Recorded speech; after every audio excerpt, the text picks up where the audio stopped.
Friends, स्वागत है आप सभी का आपके अपने चैनल में। आज इस वीडियो में हम डिस्कस करेंगे कि वैदिक एस्ट्रोलॉजी में लग्न, चंद्रमा और सूर्य तीनों के नक्षत्रों में सबसे ज़्यादा क्या इम्पोर्टेंट है। वैसे तो लग्न और चंद्रमा के नक्षत्रों को ज़्यादा इम्पोर्टेंस दी जाती है और सूर्य के नक्षत्र पर ज़्यादा ध्यान नहीं दिया जाता। तो सबसे पहले हम लग्न को समझते हैं, क्योंकि जब कोई बर्थ होता है तो ईस्ट डायरेक्शन में राइजिंग साइन जो भी होगा वही हमारा लग्न होता है, जो हमारे पूरे जीवन के लिए बहुत इम्पोर्टेंट होता है। उसी के आधार पर किसी व्यक्ति विशेष के बारे में बताया जा सकता है, जैसे कि वो क्या है, कैसा दिखता है, क्या क्वालिटी है व्यक्ति की, या अपने जीवन में वो क्या लेकर आया है, क्या क्या वो अपने फ्यूचर में फेस करेगा। जैसे कि एक लग्न 2 घंटे का होता है। लग्न की डिग्री के आधार पर नक्षत्र और उनके चरण होते हैं, चरणों के भी स्वामी होते हैं। दूसरा जो इम्पॉर्टेंट पॉइंट है वह है लग्नेश और लग्नेश का नक्षत्र। ये दोनों पॉइंट भी बहुत इम्पॉर्टेंट होते हैं।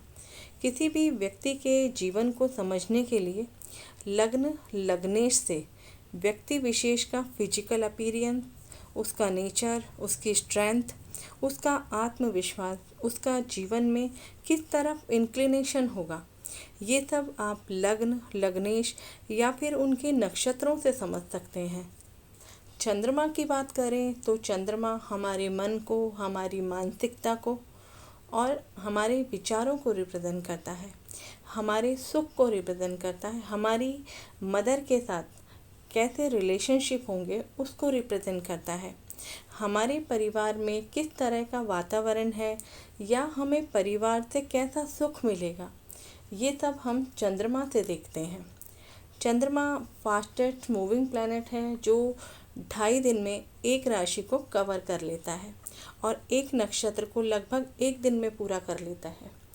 चंद्रमा के नक्षत्र के आधार पर ही हमारे जीवन की बिगनिंग होती है, यानी जिस दिन कोई जन्म होता है उस दिन चंद्रमा किस नक्षत्र में है, उस नक्षत्र के स्वामी की दशा जन्म से ही व्यक्ति को मिलती है, मतलब वो पहली महादशा के रूप में व्यक्ति को मिलती है। जैसे चंद्रमा अगर पुनर्वसु नक्षत्र में है तो पुनर्वसु नक्षत्र के स्वामी होते हैं जुपिटर। तो जुपिटर की महादशा व्यक्ति विशेष को मिलेगी, या जो बच्चा जब पैदा होता है, जिस दिन पैदा होता है उस दिन से उसकी जुपिटर की महादशा स्टार्ट हो जाएगी। वहीं सूर्य की बात करें तो सूर्य हमारी सोल को, हमारी आत्मा को रिप्रेजेंट करता है और उसी के कारण हमारा जन्म होता है। आपके पास शरीर है, आपके पास मन है, लेकिन अगर आपके पास आत्मा नहीं है तो आपके वर्तमान जीवन का कोई उद्देश्य नहीं होगा, क्योंकि आत्मा के कारण ही हमें अपने पूर्व जन्म के अच्छे या बुरे कर्मों को वर्तमान जन्म में फेस करना पड़ता है। तो ये सब पता लगता है सूर्य से, लेकिन वर्तमान समय में इस पर ज़्यादा बात नहीं की जाती। केवल लग्न या लग्न नक्षत्र, चंद्रमा या चंद्रमा के नक्षत्र पर ही बात होती है और उसी के आधार पर राशिफल भी देखे जाते हैं समस्त राशियों के। ज़्यादातर सूर्य के नक्षत्र को इग्नोर कर दिया जाता है, उस पर ध्यान नहीं दिया जाता। मैंने बहुत पहले इस पर एक वीडियो अपलोड किया था कि आत्मा किस तरह से हमारे शरीर में प्रवेश करती है, आत्मा का क्या उद्देश्य होता है आपके जीवन में आने का। आप चैनल पर सर्च कर सकते हैं, आपको वो वीडियो मिल जाएगा। आज के इस समय में हम केवल अपनी मानसिकता को ही लेकर चलते हैं।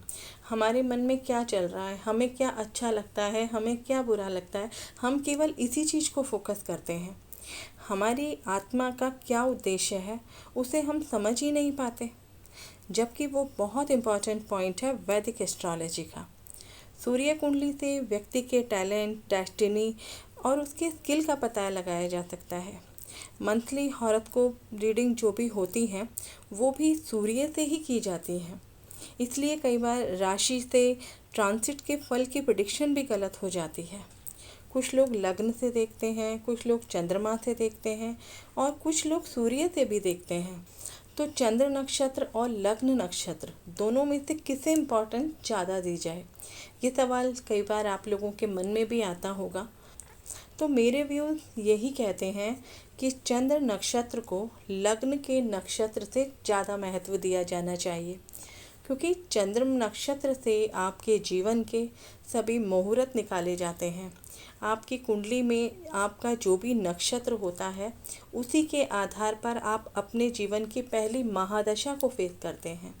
जितनी भी प्रिडिक्शन की जाती है उसमें आपके जन्म नक्षत्र का बहुत इम्पोर्टेंट रोल होता है। यहाँ सूर्य नक्षत्र को कम देखा जाता है क्योंकि हम मन से, हमारी मानसिकता से जुड़े होते हैं। हम वही ज़्यादा करते हैं जो हमारा मन कहता है।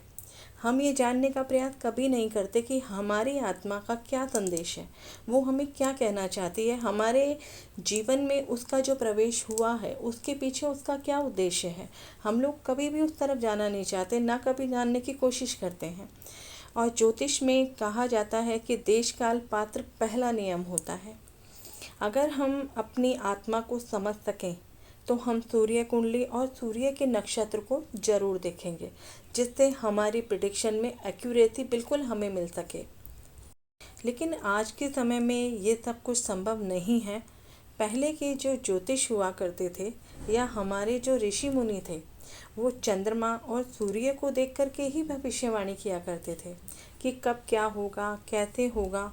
और इन दोनों से जो भी ऑब्जर्वेशन उनकी हुआ करती थी, जो भी रिसर्च सामने आती थी, वो होता था हमारा लग्न, हमारी आउटर फिजिकल अपीयरेंस, हम लोगों को कैसे दिखते हैं, हमारी पहचान क्या है। उसके लिए हम लग्न के नक्षत्र को देखते हैं। हमारे जीवन के सभी कार्य के लिए हम चंद्र नक्षत्र को देखते हैं। और सूर्य नक्षत्र से हम आध्यात्मिक जीवन को, मेडिटेशन को या फिर अपनी इनर सोल को देख सकते हैं या उसे समझ सकते हैं। वैसे तो हर ग्रह के नक्षत्रों का अलग अलग इम्पोर्टेंस होता है, सभी के फल भी विपरीत होते हैं, लेकिन शास्त्रों के अनुसार लग्न नक्षत्र और चंद्र नक्षत्र में चंद्र नक्षत्र को ज़्यादा महत्व दिया गया है।